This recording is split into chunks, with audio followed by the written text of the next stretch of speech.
Hey there, I'm Willa Williams with the Go Getter team, and we wanted to bring you another one of these cool videos that I know you're going to love.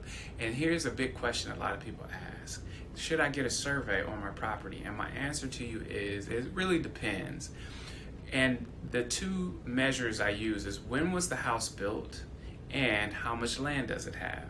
For instance, if it was built sometime in the 90s or the 2000s and it was built in a subdivision, chances are with high probability the builder built the lot to a plat. And unless you intend to get a fence put onto the property, you probably don't need to get a survey to feel comfortable that your house was built properly on the lot and land that it was built on. It can happen that it wasn't, but it's very, very rare. So spending the money could be worth it, but more often than not, you'd be spending the money for next to nothing.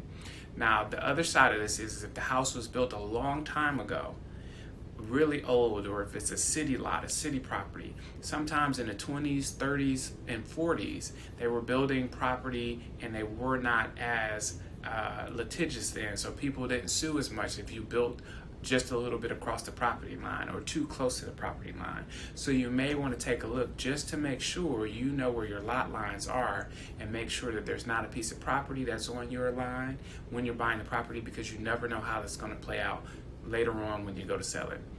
The other thing is, if you've got a property with a ton of land, you really do want to know where that land starts and ends. And people say, well, what's a ton? I would tell you probably anything more than a half acre on a lot, you probably want to get more into where exactly is my lot line. If you get into the 1 to 2 acres, you definitely want to have a survey, in my opinion. So when I have people in Metro Atlanta, I always say, if you got a city lot that's not built in a subdivision, yes. If you've got, if you're in a rural area or a far out suburb and you've got a big lot with multiple acres to it, answer is yes. Definitely want to have a survey. You're going to have to go ahead and bite the bullet and pay that extra money. But paying that extra money now can save you a ton of headaches in the future if you decide to sell and somebody else does one.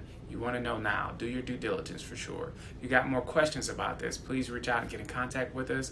We also do have a list of surveyors that we can help provide you with, and we'd be happy to do that.